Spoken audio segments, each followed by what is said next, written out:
নাহমাদুহু আনসল্লি আলা রাসূলিহিল কারীম আম্মা বা'দু ফাআউযু বিল্লাহি মিনাশ শাইতানির রাজিম বিসমিল্লাহির রহমানির রহিম।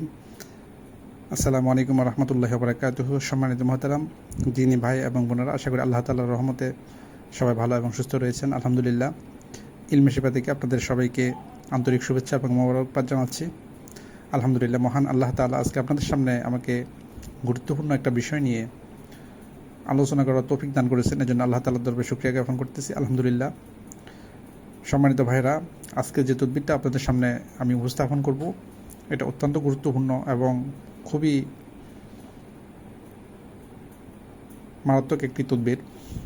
যাদের যে সমস্ত ভাই এবং বোন বিবাহিত এবং স্বামী স্ত্রীর মধ্যে বিভিন্ন ধরনের ঝগড়া বিবাদ, কথা কাটাকাটি, মনোমালিন্য এগুলো লেগে থাকে, পারিবারিকভাবে অশান্তি এবং ডিভোর্সের পর্যায়ে চলে গেছে, ওই সমস্ত ভাই এবং বোন আশা করি এই তদবিরটা ব্যবহারের মাধ্যমে আপনাদের সমস্যার সমাধান করতে পারবেন ইনশাআল্লাহ। সাধারণত কিছু শত্রু আমাদের মানুষের মধ্যে রয়েছে যারা একে অন্যের ভালো দেখতে চায় না এবং হিংসা করে, রিয়া এবং বিভিন্ন ক্রোধের বশবর্তী হয়ে স্বামী স্ত্রীর মধ্যে সম্পর্ক নষ্ট করার জন্য বিভিন্ন ধরনের জাদু এবং তন্ত্রমন্ত্র প্রয়োগ করে থাকে। ওই সমস্ত তন্ত্রমন্ত্রগুলোর কারণে অনেক সময় সাংসারিক বিভিন্ন অশান্তি সৃষ্টি হয়।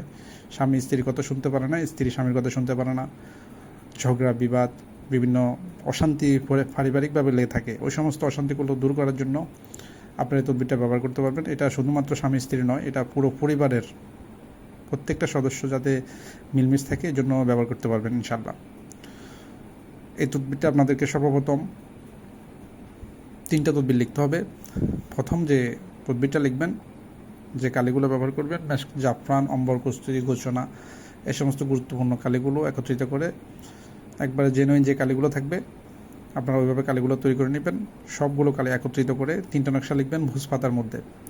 ভোজপত্রের মধ্যে লেখার পরে আপনারা এই তদবিরটা প্রথম যে তাবিজ যে তদবির থাকবে সেটাকে ঘরের সামনে আপনারা গাড়াবেন। এই তাবিজের মাঝখানে যদি স্ত্রী স্বামীর জন্য করে থাকে তাহলে প্রথমে স্বামীর নাম, তার পিতার নাম লিখবে এবং নিচে স্ত্রীর নাম, স্ত্রীর মায়ের নাম লিখবে। আর যদি স্বামী কোনো পুরুষ ব্যক্তি তার স্ত্রীর জন্য করে থাকে সেক্ষেত্রে প্রথমে স্ত্রীর নাম লিখবে, তার মায়ের নাম লিখবে এবং নিচে স্বামীর নাম, স্বামীর বাবার নাম। মাঝখানে যে জায়গাটা আপনারা দেখতে পাচ্ছেন এখানে সেটা উল্লেখ করে দেবেন। এবং 2 নম্বর যে নকশাটা লিখবেন, যে তাবিজটা লিখবেন, সেটাকে সাথে স্ত্রী হলে বাম হাতে ব্যবহার করবে, আর স্বামী যদি স্ত্রীর জন্য ব্যবহার করে সেক্ষেত্রে ডান হাতে ব্যবহার করতে হবে। অবশ্যই রূপার ঠোলে ব্যবহার, এগুলো আপনার রূপার যে মাদুলি থাকবে ওই মাদুলির মধ্যে দিয়ে তারপরে ব্যবহার করবেন। 3 নম্বর যে নকশাটা, এটাকে আপনারা যদি স্ত্রী না আসতে চায় বাপের বাড়ি থেকে তাহলে গাছের মধ্যে ঝুলাবেন, আর যদি স্ত্রী বা নিজের বাড়িতে থাকে তাহলে আপনারা চুলার পাশে গাড়াবেন। তবে স্ত্রী যদি চলে আসে সেক্ষেত্রে গাছ থেকে নামায় ফেলতে হবে। চলে আসার পরে গাছ থেকে আপনার এটাকে নামিয়ে ফেলতে হবে, না হলে সমস্যা হবে পরবর্তীতে। এই একটা তদবির আপনারা 3ভাবে ব্যবহার করবেন ইনশাল্লাহ। আশা করি স্বামী স্ত্রীর মধ্যে যে অশান্তি, অমিল, বিভিন্ন ধরনের সমস্যা যেগুলো থাকবে এগুলো দূরীভূত হয়ে সংসারের মধ্যে শান্তি ফিরে আসবে। স্বামী স্ত্রীর মিলমিশ মহব্বত সৃষ্টি হবে, একে অপরের জন্য যথেষ্ট আন্তরিক এবং ভালোবাসা সৃষ্টি হয়ে যাবে। সাথে সাথে আপনারা এটা ব্যবহার করার পর বুঝতে পারবেন আল্লাহ তাআলার রহমতে। আশা করি আপনারা সঠিকভাবে এটা ব্যবহার করবেন। কেউ অন্যায়ভাবে অন্য কোনো বিষয়ে এটা ব্যবহার করবেন না, সেক্ষেত্রে এটা হিতে বিপরীত হওয়ার সম্ভাবনা থাকবে। আর অন্তর, মন সব কিছু অত্যন্ত পবিত্র রেখে পবিত্র অবস্থায় তদবিরটা ব্যবহার করবেন, লিখবেন। যাদের পিতামাতা জীবিত আছে, পিতামাতার জন্য আপনারা সেবা যত্ন করবেন। আপনার কাছে যদি 10 টাকা থাকে 5 টাকার ফল পিতামাতাকে কিনে খাওয়াবেন, তাহলে আপনি জীবনে আল্লাহ তাআলা আপনাকে সাফল্য দান করবে। যাদের পিতামাতা জীবিত আছে তাদের জন্য জান্নাতের 2টা দরজাই খোলা আছে। আপনার পিতামাতাকে সম্মান করবেন, সেই সাথে যে সমস্ত মুরব্বী আপনাদের থেকে বয়স্ক আছে ওই সমস্ত মানুষদেরকে আপনারা সম্মান করবেন। গরিব লোকদের পাশে দাঁড়ানোর চেষ্টা করবেন। সম্মানিত মুহতারাম, আপনারা আমার কাছে একটা বিষয় বারবার জানতে চেয়েছেন রুকাইয়া সম্পর্কে, যে ইদানিং ফেসবুকে, বিভিন্ন ইউটিউবে বিভিন্নভাবে রুকাইয়া একটা চক্র কাজ করতেছে, এই বিষয়ে মতামত জানতে চেয়েছেন। আসলে এটা তদবিরটা কাজ করে কিনা।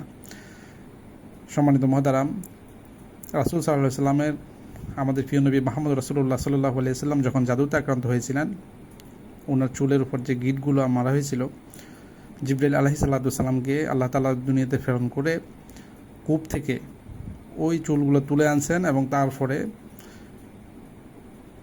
সূরা ফালাক নাস নাজিল করেছেন এবং প্রতিটা আয়াত পড়েছেন। রাসূলুল্লাহ সাল্লাল্লাহু আলাইহি ওয়াসাল্লাম এক একটা করে গিঁট খুলেছেন, তারপর রাসূল সুস্থ হয়েছেন।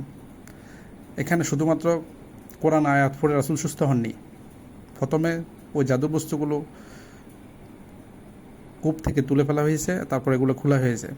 এখন রুকাইয়া করলে সরাসরি রোগী সুস্থ হবে না। এটার জন্য সর্বপ্রথম আপনাদেরকে কাটাইতে হবে এই জিনিসগুলো কোথায় আছে। সঠিক একজন দায়িত্ব জ্ঞান সম্পন্ন ব্যক্তি, যিনি আপনাদেরকে ঠকাবে না, এরকম একজন লোকের শরণাপন্ন হয়ে আপনারা জিনিসগুলো জাদুগুলো কাটাবেন। তারপর আপনারা রুকাইয়া হচ্ছে দ্বিতীয় ধাপ। কোরআন আয়াত পড়ে যে পানি পড়া দেওয়া হয়, এগুলো রুকাইয়ার অন্তর্ভুক্ত। কিন্তু শুধুমাত্র ঝাড়ফুঁক বা রুকাইয়া দ্বারা জাদু রোগী কখনো সুস্থ হবে না। তবে হ্যাঁ, জিনের অনেক রোগী আছে যারা জিনের দ্বারা আক্রান্ত। রুকাইয়া করার পরে, অর্থাৎ কোরআন আয়াত যখন পড়া হয়, জিন এগুলো সহ্য করতে পারে না, তখন জিন চেঁচামেচি চিৎকার করে। তো এক্ষেত্রে রুকাইয়া যারা করে তারা মনে করে এটা আসলে তাদের একটা বিশেষ পাওয়ার এবং তাদের অনেক ক্ষমতা, সেই জন্য জিন চিৎকার করতেছে। আসলে এমন কিছুই না। সমস্ত প্রশংসার মালিক আল্লাহ এবং সমস্ত ক্ষমতার মালিক আল্লাহ। কোরআন আয়াত জিন সহ্য করতে পারে না, বদ জিন কখনো কোরআন আয়াত সহ্য করতে পারে না, এই জন্য তারা কান্নাকাটি চিৎকার চেঁচামেচি করে, রুকাইয়া বিভিন্ন আপনারা দেখবেন। তো এক্ষেত্রে রোগীর হিতে বিপরীত ঘটার সম্ভাবনা থাকবে। যদি যতক্ষণ পর্যন্ত কোরআন আয়াত পড়া হবে এতক্ষণ পর্যন্ত জিন চিৎকার চেঁচামেচি করবে, অর্থাৎ এর পরবর্তীতে কিন্তু যখন রুকাইয়া বন্ধ হবে বা রুগী বাসা নিয়ে যাবেন, তখন এটা ফলাফল আরও মারাত্মক হবে। তো সেই জন্য সর্বপ্রথম চেষ্টা করবেন সঠিক একজন ব্যক্তির নিকটে গিয়ে এই জিনিসগুলো কাটায় ফেলানোর জন্য। এর পরবর্তীতে উনি আপনাদেরকে বলবে এটা কি করতে হবে এবং কোন তদবিরের দ্বারা এটা সম্পূর্ণ হবে।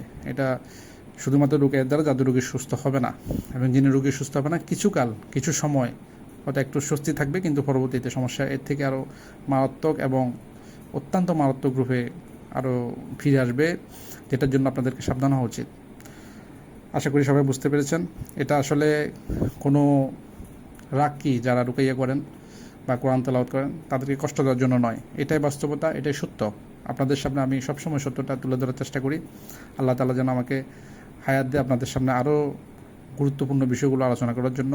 সবাই আমার জন্য দোয়া করবেন। আমি সমস্ত মুসলমান ভাই এবং বোনদের জন্য দোয়া করি। আল্লাহ তাআলা আপনাদেরকে বোঝার মতো সঠিক তৌফিক দান করুক, সঠিক জ্ঞান দান করুক এবং 5 ওয়াক্ত নামাজের সাথে রাখুক। আল্লাহ তাআলা যেন প্রত্যেককে হেদায়েত দান করে। এই প্রত্যাশায় আজকে এই পর্যন্ত। আসসালামু আলাইকুম ওয়া রাহমাতুল্লাহি ওয়া বারাকাতুহু।